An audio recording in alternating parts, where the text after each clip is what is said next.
We bought an old house, my boyfriend and I. He's in charge of the new construction, converting the kitchen into the master bedroom, for instance, while I'm on wallpaper removal duty. The previous owner papered every wall and ceiling. Removing it is brutal, but oddly satisfying. The best feeling is getting a long peel, similar to your skin when you're peeling from a sunburn. I don't know about you, but I kind of make a game of peeling, on the hunt for the longest piece before it rips.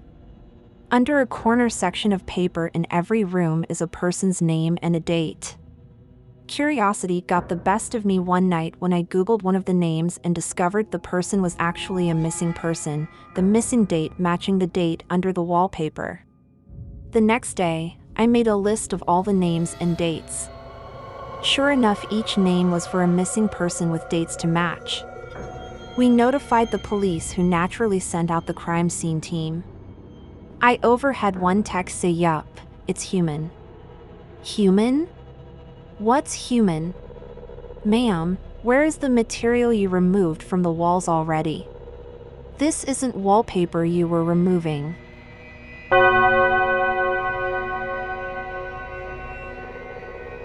I bought a new house in the small town of Winthrop. The house was cheap, but the most important part was that I needed to get away from the city. A few months ago, I had a run-in with a stalker. While I had managed to get him arrested, I couldn't shake the feeling of eyes just constantly watching me.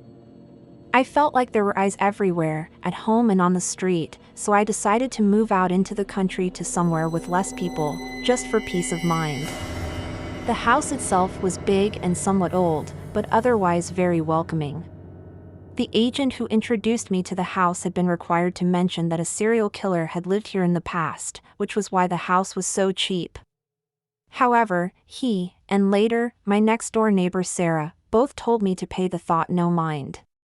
For other owners had lived in the house since then, and all of them were very happy with it. I loved the house. Its interior furnishings were beautiful and very comfortable. The people of Winthrop were friendly, often bringing over freshly baked pastries or inviting me over for dinner.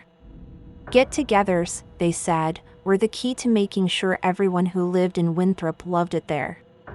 Yet after a week, I stopped loving it. The feeling of someone watching returned, worse than before. I tried to ignore it, but soon I started losing sleep. Giant bags grew under my eyes and I began yawning almost as much as I breathed. Sarah was kind enough to let me stay in her house for a few nights. It was during this time that I heard the legend of Forrest Carter, the serial killer who had lived in my house. While no one knows his exact kill count, Carter, also known as the Winthrop Peacock, was a man with extremely severe case of narcissism. Legends say that he couldn't fall asleep if he didn't feel like he was being watched. He was finally arrested for putting up a scarecrow to watch him during the night. Only it wasn't a scarecrow. Carter had murdered a 17-year-old girl, just so her corpse could stare at him. The story gave me shivers, and after I went home, I felt like there were hundreds of pairs of eyes just watching me no matter how I turned. Today, however, was the first day that I acted out. I was cooking breakfast when I felt the eyes.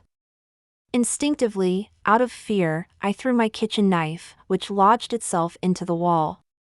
As I pulled it out, I found myself staring at a pair of eyes, pickling in formaldehyde.